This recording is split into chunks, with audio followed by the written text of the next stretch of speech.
Hello दोस्तों, स्वागत है आपका हमारे यूट्यूब चैनल एक्स्ट्रा क्लासेज में।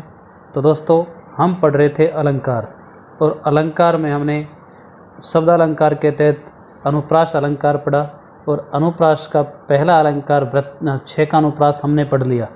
दोस्तों, अब हम पढ़ेंगे अनुप्रास अलंकार का दूसरा अलंकार, दूसरा भेद, वृत्यानुप्रास अलंकार। तो देखिए, अगर आप चैनल पर नए हैं तो चैनल को सब्सक्राइब करें, वीडियो को लाइक और शेयर करें। देखिए दोस्तों, वृत्यानुप्रास अलंकार कौन सा होता है? तो परिभाषा की बात करें, देखो, जहाँ एक या अनेक वर्णों की आवृत्ति अनेक बार होती है वहाँ वृत्यानुप्रास अलंकार होता है। यानी जहाँ एक या अनेक वर्णों की आवृत्ति अनेक बार होती है। जो छः का अनुप्रास पढ़ा था हमने, उसमें क्या था? आवृत्ति एक बार हो रही थी, लेकिन इसमें आवृत्ति अनेक बार, यानी एक या अनेक वर्णों की आवृत्ति अनेक बार होती है, वह वृत्यानुप्रास होता है। देखो, ये वृत्ति मूलक अलंकार है। कैसा अलंकार है? वृत्ति मूलक। वृत्ति मूलक का मतलब वृत्ति के अनुसार ही वर्णों का प्रयोग होता है। जैसे जिस रस का हम प्रयोग करते हैं उसके अनुसार उसका वर्णों का प्रयोग होता है। तो ये वृत्ति मूलक अलंकार है। जो वृत्ति होती हैं दोस्तों, वृत्ति होती हैं तीन: उपनागरिका, परुषा और कोमलता। वृत्ति को ही रीति कहते हैं हम। तो रीति आपने पढ़ी, वैदर्भी, गौड़ी और पांचाली। उपनागरिका का ही दूसरा नाम वैदर्भी है, परुषा का दूसरा नाम गौड़ी है, और कोमलता का दूसरा नाम पांचाली है। यानी रीति या वृत्ति, तीन भेद इसके होते हैं: उपनागरिका, परुषा और कोमलता। तो देखिए, एक या अनेक वर्णों की आवृत्ति अनेक बार जहाँ होती है वहाँ कौन सा होता है? वृत्यानुप्रास अलंकार होता है। जैसे उदाहरण के लिए हम ये कहें, धर्म धुरीन धीर नयनागर। अब देखिए, इसमें धय धय धय, एक से अधिक बार धय की आवृत्ति, अर्थात दो बार इसकी आवृत्ति हो गई धय की। देखो यहाँ नयनागर, यहाँ एक बार आवृत्ति हुई, लेकिन अलग अलग, अर्थात अनेक बार आवृत्ति हो रही है। दूसरा उदाहरण देखिए, वक्र वक्र करि पक्ष करि रुष्ट रिच्छ कपिगुच्छ सुभट ठट्ट घन घट्ट सम मर्द ही रक्षण तुच्छ। तो देखो, इसमें वक्र वक्र, इसमें क्या है कि जो रस होते हैं उनके अनुसार ही, यानी वृत्ति जो होती है ना, वृत्ति के अनुकूल ही इसमें क्या होता है? वर्णों का प्रयोग भी होता है। तो देखो, जैसे इसमें क्या है?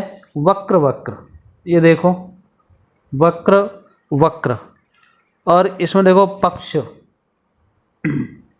रुष्ट, वृक्ष, गुच्छ, यानी कि जैसा यहाँ पर रस आ रहा है, अर्थात यहाँ पर जो रौद्र या वीर और भयानक जो रस होते हैं उनके अनुकूल ये जो इसमें जो रीति है वो गौड़ी रीति। वो कौन सी रीति है? इसमें गौड़ी रीति है। तो इस गौड़ी रीति में कौन से जो टे वर्ग, रेफ या शे संयुक्त और द्वितीय वर्ण, कटु और दीर्घ समास का प्रयोग होता है। ठीक है, तो ये उदाहरण किसका है? ये है वृत्यानुप्रास का। और वृत्तानुप्रास में भी जो वृत्ति मूलक है ये, तो उसमें कौन सी वृत्ति है? इसमें तो इसमें गौड़ी वृत्ति है, यानी गौड़ी रीति। ठीक है, और देखो तीसरा, प्रभु जब जात जान की जानी सुख स्नेह शोभा गुण खानी। अब इसमें देखिए, इसमें क्या है कि देखो ज ज ज ज, इसकी आवृत्ति बार बार हो रही है। ठीक है, ऐसे ही इसमें देखिए स श और श की आवृत्ति हो रही है। ठीक है, तो यहाँ पर कोमल वृत्ति है। यहाँ पर कौन सी है? कोमल, कोमल वृत्ति है। यहाँ पर कौन सी वृत्ति है? परुषा वृत्ति है। और ये जो है ये कौन सी है? ये वैदर्भी, यानी कि उपनागरिका, उपनागरिका वृत्ति है। अर्थात हम ये कह सकते हैं कि यहाँ पर वैदर्भी रीति, यहाँ पर गौड़ी रीति और यहाँ पर पांचाली रीति का प्रयोग हुआ। तो जैसी रीति होती है, यानी वृत्ति के अनुसार ही वर्णों का प्रयोग होता है। तो ये होता है वृत्यानुप्रास अलंकार। दोस्तों, एक और बहुत प्रसिद्ध उदाहरण हम इसका और देख लेते हैं। चलिए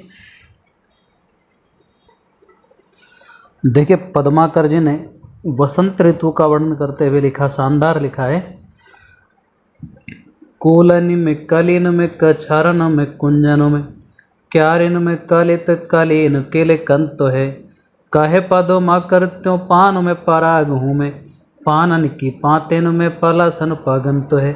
द्वार में दिशान में दो नीन देश देशनों में दखो दोप दोपन में दोपतो दिगंत है। बनन में बागन में बेलिन न बेलिन में बिपिन में बिथिन में बगर्यो बसंत है। तो देखिए वृत्यानुप्रास अलंकार का सुंदर उदाहरण है। देखो के ले। इसके बाद देखिए क यहाँ भी क और क।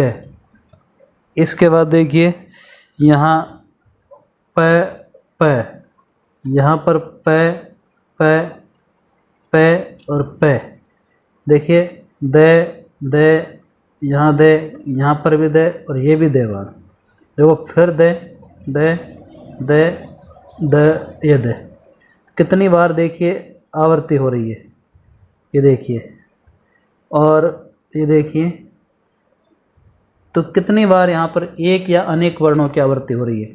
तो जब एक या अनेक वर्णों की आवृत्ति बार बार होती है वहाँ पर यानी अनेक बार होती है वहाँ वृत्यानुप्रास अलंकार होता है। ये वृत्तिमूलक होता है जैसा कि हमने आपको बताया।